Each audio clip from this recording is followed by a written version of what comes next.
Ever since I was younger, I was into video games. Somebody like the Fuse so I can bring bad news to all these crews who can't NBA jam with the shoe.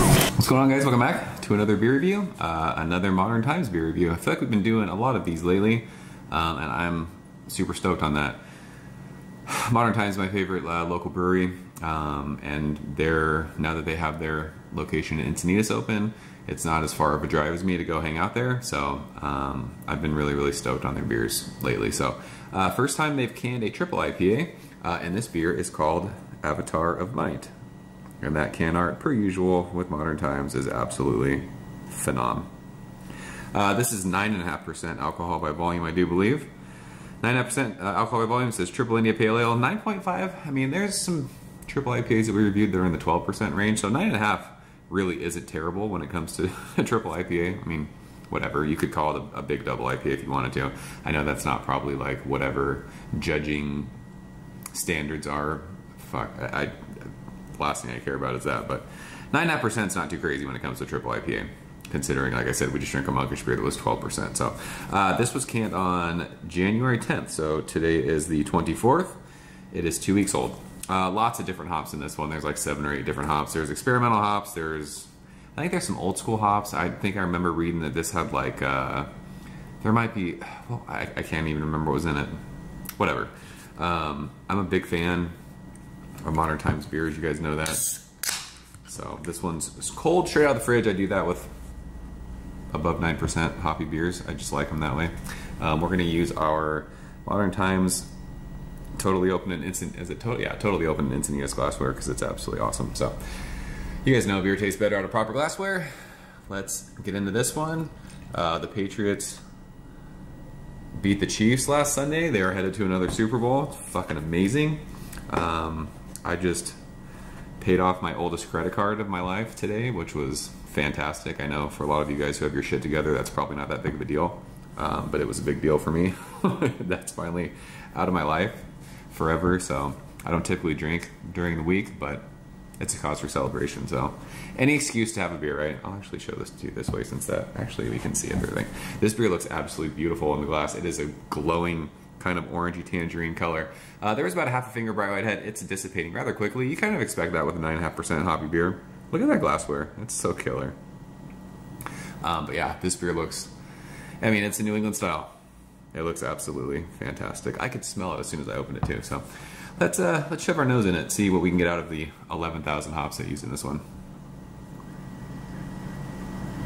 Wow, this smell, oh man. So tons of stone fruit, like this peachy kind of awesome tangerine. Think like that sweet California cutie. There's a good amount of grapefruit. I will say, I was complaining. I was starting to get sick of the New England style beers that had like that chalky thing going on. And I've been happy to report that the last couple weeks I've been drinking hazy beer again. I haven't been getting that chalky thing, which is cool. I like that. There's this berry thing too. I don't remember if there's Mosaic or not, but it has like that kind of dank blueberry note that I get from Mosaic. Almost kind of reminds me of how Orderville smells. But there's this like nice light kind of bready crackery thing. Like for 9.5%, there's no booze and it smells balanced. It doesn't smell overwhelmingly juicy. It doesn't smell overwhelmingly dank. It smells like an awesomely balanced 9.5% triple IPA. Yeah, there's a killer like berry note. So let's taste it. Cheers.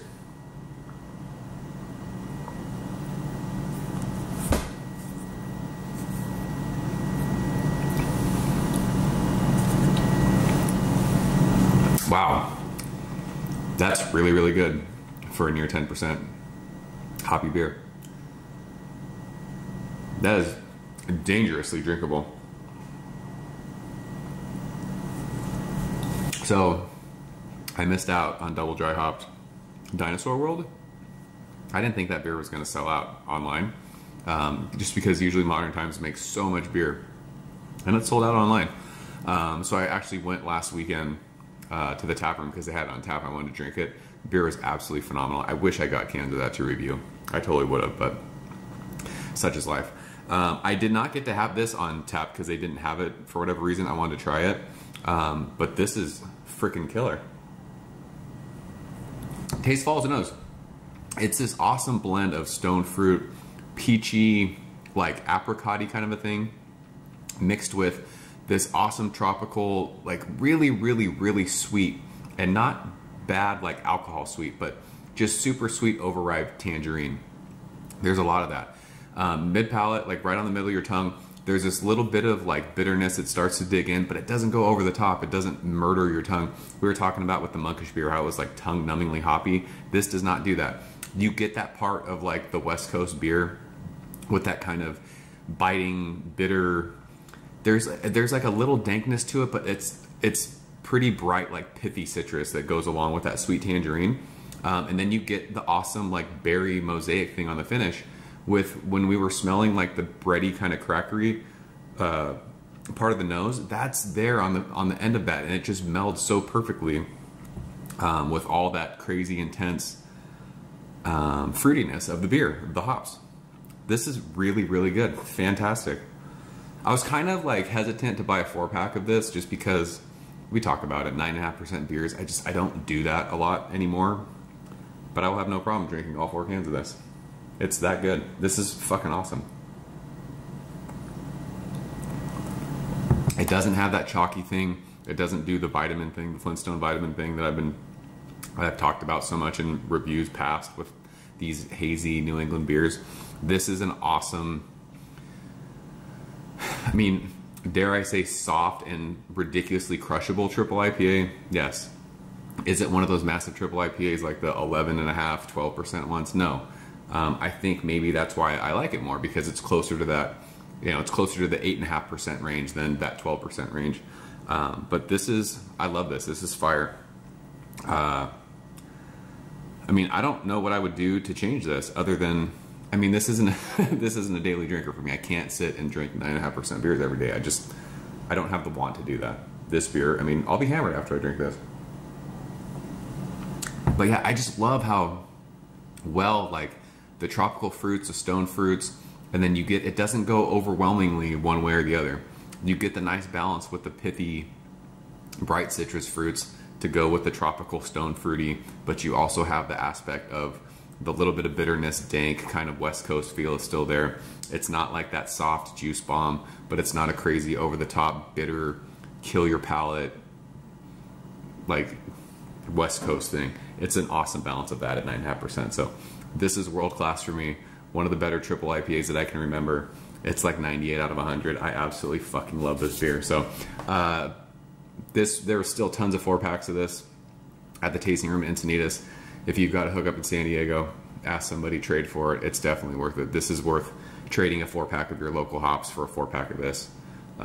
There was another beer that they did with Gigantic that I had on tap. I didn't like it. They used a Kolsch's, I think. Wasn't a fan of it. But Avatar of Might, this is your jam. You will like this beer. This is worth your time. Seek this out. So 98 out of 100.